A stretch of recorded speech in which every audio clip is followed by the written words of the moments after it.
But a lot of times we get to that point and then we jump into super sales mode. Oh, well, then you have to buy this. In fact, you need the upgraded version of that because that's going to get you these features and these features and these features and these features. And now we're back to kind of logic and reason, but that doesn't get people to action. So if you are thinking about an experience that you had last weekend or 3 weeks ago, no, people do not need to know what you had for cereal that morning or for breakfast that morning, unless it impacts the story in some way, right? So it's that ability to go back and retell the story in a way where the thread is the message.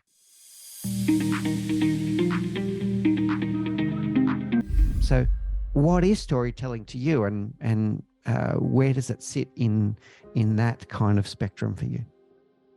And I like that you framed that with what is storytelling to you? Where does it sit with me? Because story can be interpreted so many different ways. I mean, you could talk about epic movies or novels or things like that are stories.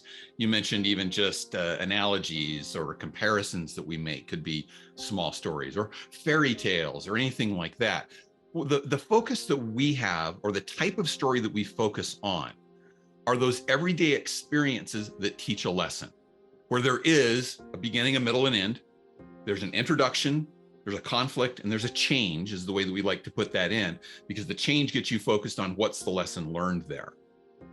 And so it's not just sharing the experience, though, it's translating it in a way that it's understandable, relatable, and really hits the point home. Now, to your point, there are times, maybe when you're speaking from the stage and you have a big story that you need to tell, that you're going to tell a portion of that and leave it hanging. You're going to leave the cliffhanger there on the conflict, and you'll come back to it at the end of the speech or the end of the chapter in the book. There's other times when you're just in a meeting and you're trying to convey the importance of, I don't know, let's say following a process or following safety protocols. And you want to tell just a fairly simple story to illustrate that, that's maybe 2 or 3 minutes long, and you're going to get it done in that time, but you're still going to use that structure of an introduction, a conflict, and a change. Yeah, that's really cool.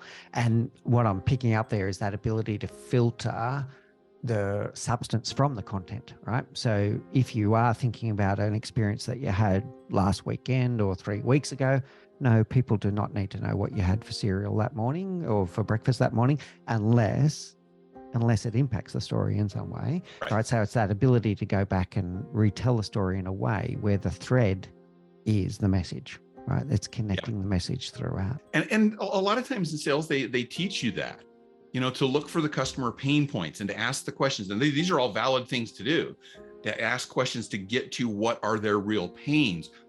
But a lot of times we get to that point and then we jump into super sales mode. Oh, well, then you have to buy this. In fact, you need the upgraded version of that because that's going to get you these features and these features and these features and these features. And now we're back to kind of logic and reason, but that doesn't get people to action. And so you share that information, you need to share the why with people. People need to understand what's that going to change for me? What problem is it going to solve, or what pain am I going to avoid by doing that? And a story is the best way to get that across to people.